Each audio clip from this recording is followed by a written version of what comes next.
tonight. A new report shows a large spike in the number of unhoused people in Saskatoon. There's been a big increase in the number of speeding tickets issued by cameras in Regina. And the University of Regina Students' Union threatens to pull funding from the university's Women's Centre. This is CBC Saskatchewan News.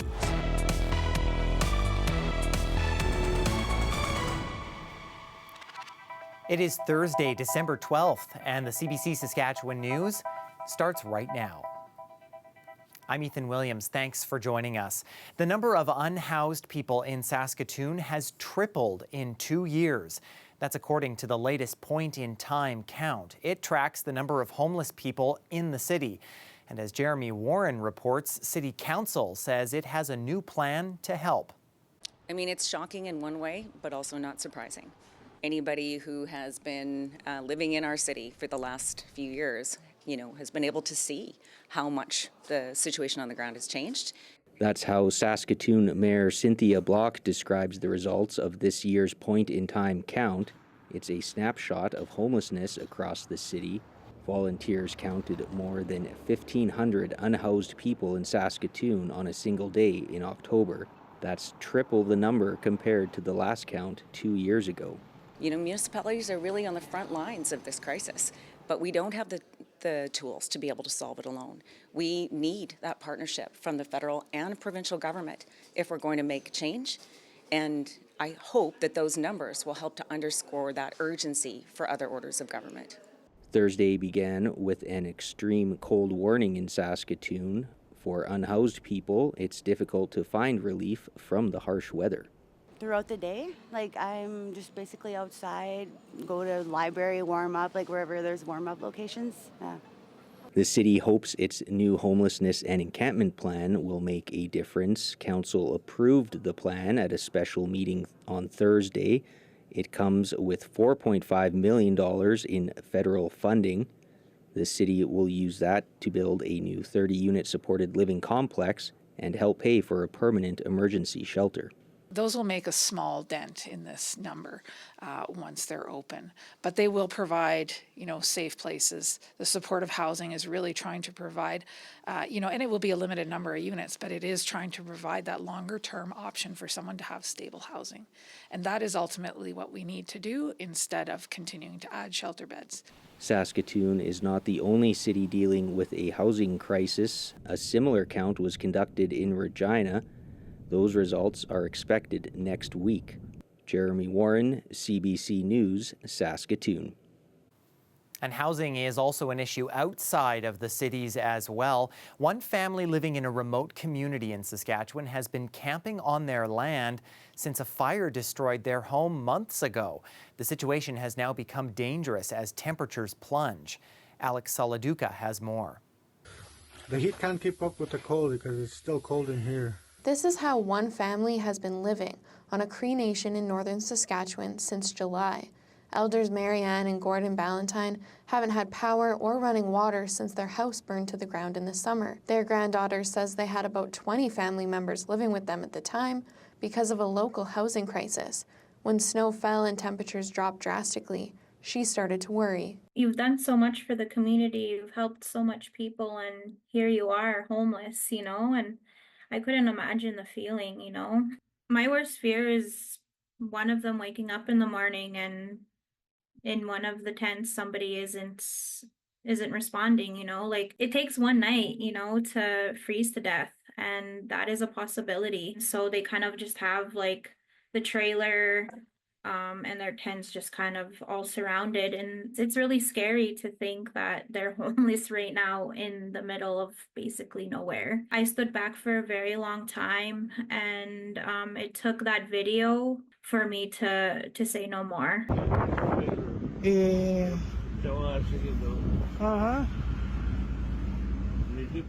I was at work when I seen it, and I broke down. I cried. I was really, really angry. Whoever are close in my circle, I want to take care of those people. And so seeing that really broke my heart. My cousin Jonathan is there. He actually has a broken leg. And so he just kind of has to hop around. There's no heat in his tent. There's a video. You can see that there's snow in his tent. Those aren't meant to be out in the winter. This week, Peter Ballantine Cree Nation temporarily moved Marianne, Gordon, and the children in their care into a mobile home with heat, water, and power. The windows are boarded up, but Renus is happy they're warm. In a statement, Vice Chief Justin Helcrow said the community has secured a ready-to-move home for the family, but the delivery timeline is not until January 2025. He said they're working to ensure the home is delivered as soon as possible, as they continue to support the family. Renus says her cousins are still living in shacks on their old property. She's calling on local leadership to fulfill their promise and get her grandparents into their new permanent home soon. Alex Soladuca, CBC News, Regina. An elderly couple from southwest Saskatchewan is dead after a 3-vehicle crash in Alberta. RCMP say it happened near Grassy Lake, about 80 kilometers west of Medicine Hat, on Monday night. 2 trucks, including one hauling a trailer, collided with an SUV. A man and a woman in their 80s from the Shaunavon area died at the scene. 2 men from Taber, Alberta also died in that crash. RCMP say the driver of the SUV had minor injuries. No word yet on what caused the crash. The University of Regina Students' Union wants to stop funding the campus's Women's Centre. The Students' Union claims the centre is not living up to its end of a bargain, but the head of the Women's Centre disagrees. Jeffrey Tram has more. For 56 years, this Women's Centre has been here to provide services and a safe space for students. The Student Centre is really busy. It is full of students that feel more comfortable here than anywhere else on campus. That's our primary concern. But now the centre's existence is under threat. The U of R Student Union says the Women's Centre is not in compliance with an agreement it signed years ago, and it wants to cut funding. Right now, each full-time student pays about $6 a semester to keep the Women's Centre open, but not all students think they should. The students are really complaining that the school fees is too much for them. So I will go with the student union of removing the women fee. Personally, I'm paying basically the same amount for a coffee, and if it's only like once a semester, personally, I don't mind it. It's important for anyone to have a safe space, especially women in like this time and age where a lot of scary things can go on, so I honestly don't mind paying the $6. Arnett says she feels the Women's Centre is under attack like never before. It's also my feeling that they would like to have control of all of the student centers. Just down the hallway over here is the pathway to the Women's Centre, and then just right around the corner is the office to the Student Union. Now, Arnett says that nobody from the current administration of the Student Union has come to speak to her. She says that the environment is so hostile, she avoids the area as much as possible. The Student Union General Manager tells CBC the center has been mostly closed for the last 4 years. He also says the Women's Centre isn't needed because students can and have accessed help for things like sexual harassment through the Student Union. Arnett says those statements are not true. Students aren't obligated to go to one place or the other. Students go where they're comfortable. Everyone is allowed to use the Women's Centre. Rashad Haq used it as a student and used to be on the Student Union board. I had a lot of major concerns with URSU, and that's part of the reason why I had no desire to run again. The Student Union says it is giving the Women's Centre time to fulfill its demands, or it could face a student vote over its future. Jeffrey Tram, CBC News, Regina. It's been an expensive year for speeders in the Queen City. The Regina Police Service says school zone photo radar machines have seen a steep increase in tickets so far this year compared to last. Police say the number of tickets issued in Regina school zones is up by 34%. More than 1,000 tickets a month were issued in those areas, from 8,688 in 2023 to over 11,500 in 2024 so far. The number of tickets issued in high-speed zones such as Ring Road has also gone way up. It's almost doubled, up by more than 90%. That's a jump from over 1,750 in 2023 to more than 3,300 in 2024. We had some technology issues with the cameras previously that resulted in reduced numbers. Those issues have been addressed, and so that, I think, accounts for a large part of the increase. And the other thing, if you look at November's numbers, are way down, but we can thank Mother Nature for that. The roads were not, great for high-speed travel, so thankfully people were slowing down. Money from photo radar tickets gets divided among several sources. Some revenue goes to the province. The rest gets split between the city of Regina and the Provincial Traffic Safety Fund. SGI is collecting those fines from all those tickets, but it could not say how much cash it's brought in so far this year. Well, we are still in the deep freeze in many parts of the province, and today we added some wind to that Arctic air, making it feel that much colder. But all this cold can be beautiful, as seen in these shots from Saskatoon along the South Saskatchewan River. We will not have to put up with this polar punch much longer. I'll have a look at your forecast when we come back. Stay with us.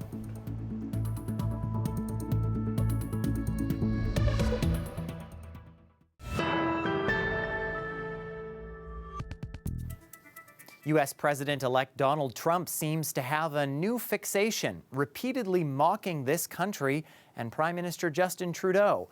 CBC's Katie Simpson spoke with those close to Trump about his plans for Canada. Since the Mar-a-Lago dinner, Donald Trump has made repeated cracks about Canada, joking it could be the 51st state if he tanks the Canadian economy with tariffs, even calling the Prime Minister Governor Justin Trudeau of the great state of Canada. No one seriously thinks Trump wants to annex Canada, but what's up with this? Why does he keep saying it? We asked someone who's very familiar with Trump's thinking. He can be mean at times, and I think he's poking at Justin Trudeau and trying to humiliate him. And I think Trump gets a laugh from it. I think it's that simple. Ambassador John Bolton says Canada needs to play into Trump's ego in order to avoid his tariff threat. Make the case not why the threat will hurt Canada, but why not invoking the tariffs will help Trump. Forget about U.S.-Canadian relations. That's not the issue for Trump. What makes Donald Trump look good?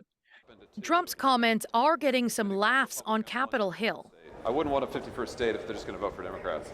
Why do you think Donald Trump keeps saying that? He said it 4 times now.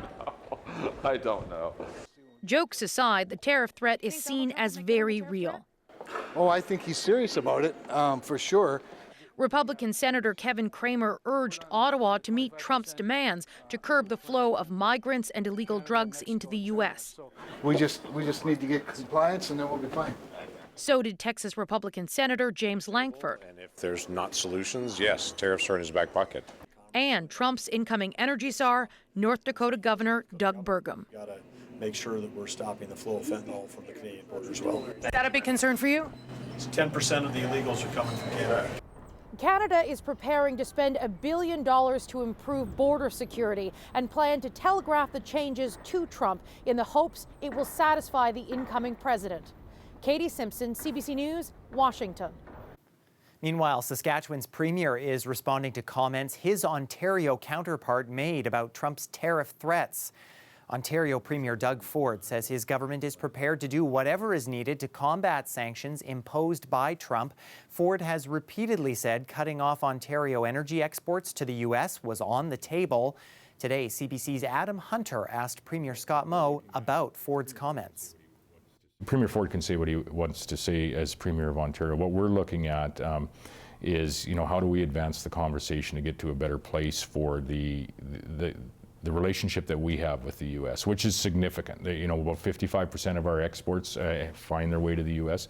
80% of our imports into Saskatchewan come from the U.S. And so this is a significant relationship for us. Moe says Saskatchewan's approach to the tariff threats will involve reaching out to contacts in the U.S., including governors, senators, and House representatives. The CRTC has approved a plan for Access Communications to become the owner of CJTR, Regina's community radio station. Saskatchewan-owned Access Communications says it's excited to merge with the radio station and expand its local content across television and radio. The process to transfer ownership began several months ago when the nonprofit that runs CJTR was having financial trouble. The transfer in ownership means the radio station staff and volunteers will join Access. The community radio station has been on the air since 2001. Canada Post and the union representing its workers have resolved an unfair labor practice dispute over temporary layoffs. The union filed a complaint with the Canadian Industrial Relations Board last month after Canada Post gave temporary layoff notices to more than 300 striking workers. The union called it an intimidation tactic. The dispute went to mediation. Under the settlement, Canada Post will not lay off those workers, but it still has the right to make staffing adjustments in the future. More than 55,000 postal workers have been on strike for 4 weeks. The weather update is brought to you by Capital GMC Buick Cadillac. Year-end clearance is on now.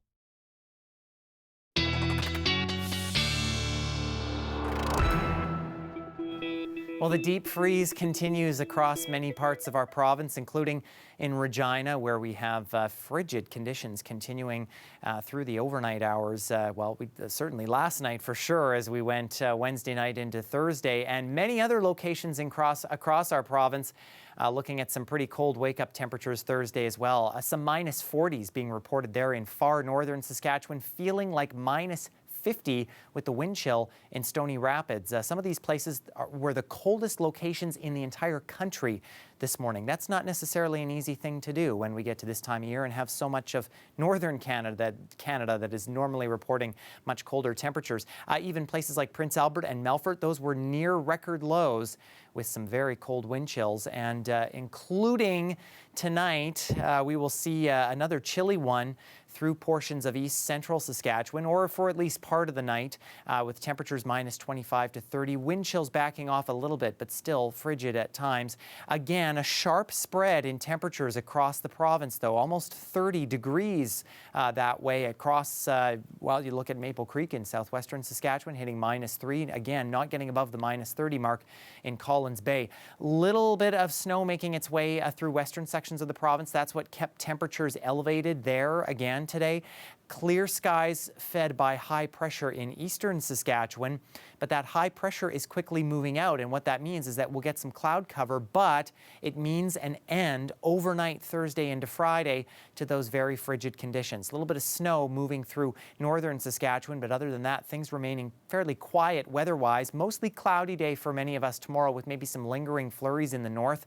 Then we get into Saturday, where we'll see a little bit of some clearing skies, especially through southern Saskatchewan. But just as that cold weather moves out, well, that's just in time for this next low pressure system, which is moving in from Alberta, bringing some snow to portions of far northern Saskatchewan, and yes, through southern areas, including places like Regina and Assiniboia, Gravelbourg, and Yorkton. Some rain, freezing rain, and potentially changing over to some snow at times as we go through the day on Sunday and into Monday. Now, another thing helping to bump those temperatures up is the wind, the direction of the wind. They'll be breezy. Those gusts will be breezy at times, 40 to 50 kilometers an hour as we head into Friday. But we will be grateful for those southerly winds pumping some warmer air in.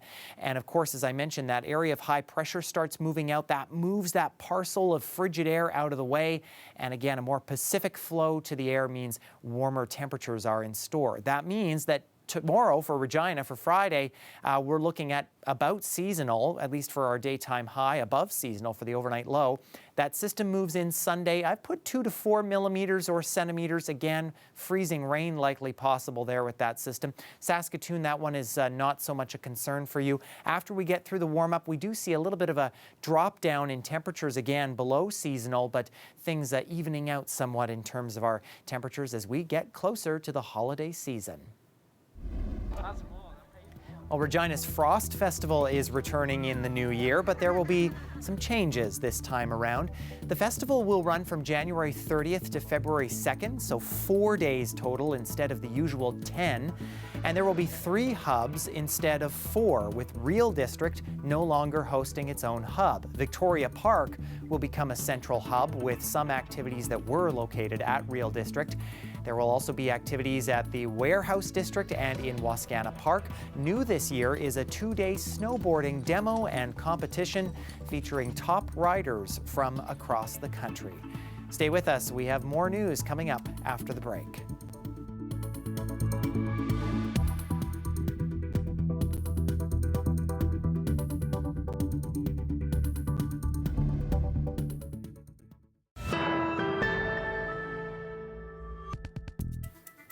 Earlier this week, we told you about Regina City Hall's plan to retroactively reduce the stadium rent for the Saskatchewan Roughriders for 2020 and 2021.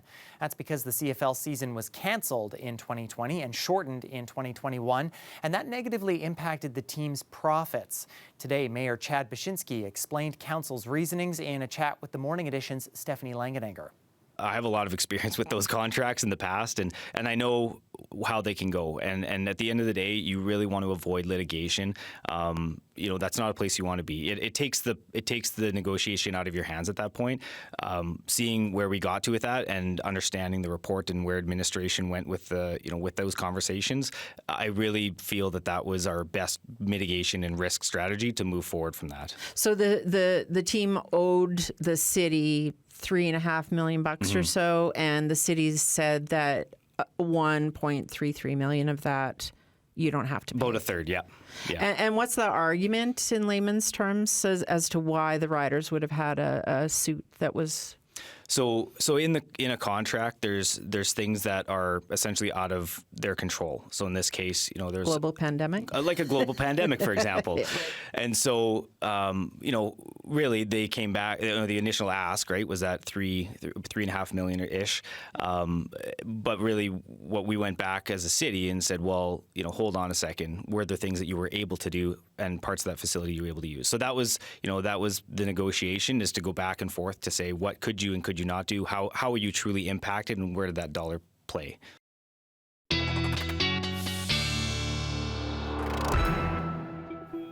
Well, the temperatures will actually rise overnight in much of the province, including in south and central. So the temperatures you see there, not going to be really reflective of where we wake up in the morning. But yeah, first few hours of the overnight in south and central, going to be frigid. Still the same with the north of the province. Wind chills likely into the -40s there, especially in the far northeast. But look at that. By the morning, we're out of the -30s in portions of, eastern sections of the north where we saw those -30 temperatures at times. And then by the afternoon, warming up in kind of that -10 to -15 range. I think that's a lot of where south and central will wake up to and kind of get to later through Friday. As you see, we're looking at mostly cloudy skies. Again, a bit windy at times, but those temperatures well above normal in some spots and much nicer compared to these last few days. And that is it for us. For news anytime, you can always head to cbc.ca/Sask, our Saskatchewan YouTube channel, or download the CBC News app. Thanks for watching. Have a great night.